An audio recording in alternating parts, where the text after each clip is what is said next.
सभी का इस निष्पक्ष और गहरे विश्लेषण में स्वागत है। आज हम 2026 के पश्चिम बंगाल विधानसभा चुनावों को एक बहुत ही दिलचस्प क्या हो अगर यानी व्हाट इफ नज़रिए से डिकोड करने वाले हैं। हम यहाँ किसी की तरफदारी बिल्कुल नहीं कर रहे हैं। हमारा पूरा फोकस सिर्फ अलग अलग शासन मॉडल्स पर है।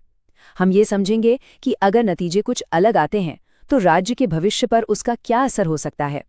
तो चलिए बिना किसी देरी के इस जटिल राजनीतिक समीकरण को सरल बनाते हैं। इस पूरे एक्सप्लेनर को एकदम संतुलित रखने के लिए हम इसे 4 अहम हिस्सों में बांटेंगे। पहला, बंगाल का राजनीतिक इतिहास और माहौल। दूसरा, पहला परिदृश्य जहां भाजपा जीतती है।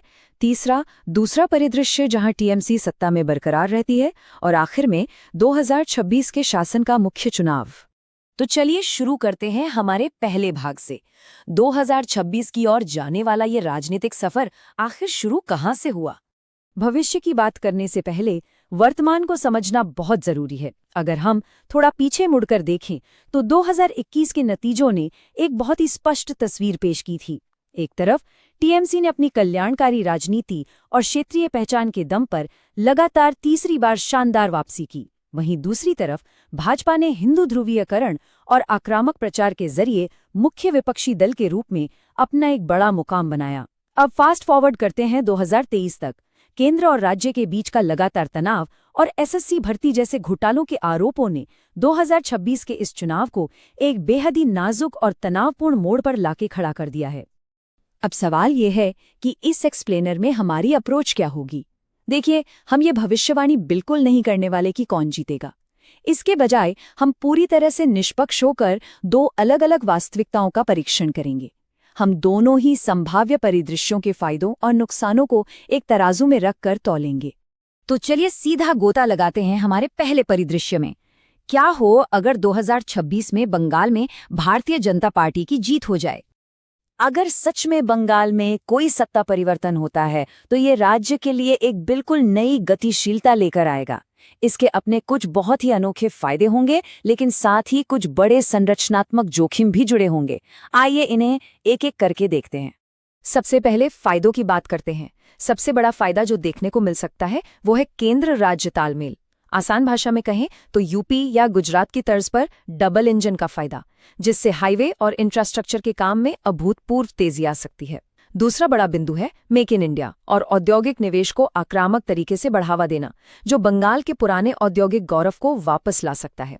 इसके अलावा दशकों से चले आ रहे टीएमसी के दबदबे के टूटने से एक स्वस्थ राजनीतिक प्रतिस्पर्धा पैदा होगी। और हाँ, कानून व्यवस्था में सुधार पर एक नया फोकस होगा, जो चुनाव के बाद होने वाली हिंसा जैसी गंभीर चिंताओं को दूर करने के लिए बहुत जरूरी है।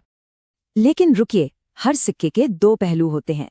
अगर नुकसानों की बात करें तो सबसे पहली चुनौती है बंगाल की अपनी एक मजबूत क्षेत्रीय और सांस्कृतिक पहचान। एक राष्ट्रीय आख्यान का इस बंगाली अस्मिता के साथ सीधा टकराव हो सकता है। इसके अतिरिक्त कुछ संवेदनशील जिलों में सामाजिक ध्रुवीकरण का जोखिम भी बढ़ सकता है। एक और बड़ी समस्या है प्रशासनिक घर्षण। अचानक सत्ता बदलने से मौजूदा सिस्टम और योजनाओं के लागू होने में शुरुआत में भारी दिक्कतें आ सकती हैं।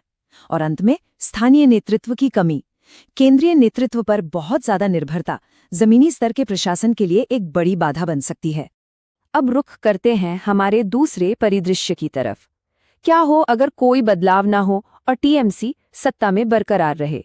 पहले परिदृश्य की ही तरह टीएमसी के दोबारा सत्ता में आने की भी अपने कुछ साफ फायदे हैं जो राज्य को स्थिरता देते हैं, लेकिन साथ ही लंबे समय तक एक ही पार्टी के राज करने से जुड़ी कई गंभीर चुनौतियां भी हैं।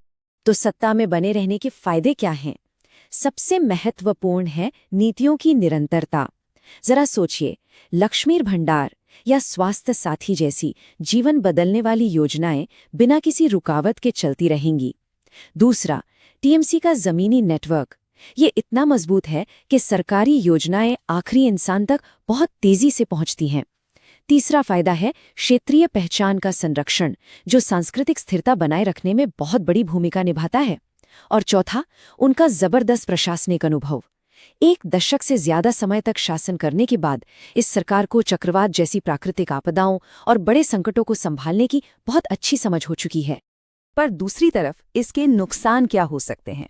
सबसे पहला और स्वाभाविक नुकसान है एंटी इनकम्बेंसी यानी सत्ता विरोधी लहर। 15 साल राज करने के बाद जनता में एक किस्म की थकान और असंतोष आना लाजमी है। दूसरा बड़ा मुद्दा है भ्रष्टाचार के आरोप। एसएससी भर्ती घोटाले जैसे मामलों ने सरकार की छवि को काफी नुकसान पहुंचाया है। तीसरा, सीमित औद्योगिक विकास। ये एक कड़वी सच्चाई है कि राज्य में उम्मीद के मुताबिक बड़ा निजी निवेश नहीं आ पाया है। और अंत में, किसी भी स्वस्थ लोकतंत्र के लिए एक कमजोर विपक्ष कभी अच्छा नहीं होता। एक और भारी जीत विपक्ष को और हाशिए पर धकेल सकती है, जिससे जवाबदेही कम हो जाती है। तो इन दोनों परिदृश्यों को समझने के बाद हम अपने आखिरी भाग पर आते हैं। 2026 का ये चुनाव असल में है किस बारे में? सच कहें तो ये चुनाव सिर्फ भाजपा या टीएमसी के नाम का नहीं है। ये असल में शासन की दो बिल्कुल अलग अलग विचारधाराओं के बीच का चुनाव है। एक तरफ है केंद्रीकृत विकास का मॉडल, जो राष्ट्रीय तालमेल, आक्रामक औद्योगिकरण और इंफ्रास्ट्रक्चर पर जोर देता है। वहीं दूसरी तरफ है कल्याण संचालित मॉडल, जो क्षेत्रीय स्थिरता, स्थानीय सांस्कृतिक पहचान और जमीनी स्तर की कल्याणकारी योजनाओं पर गहराई से टिका हुआ है। ये एक बहुत ही स्पष्ट विभाजन है।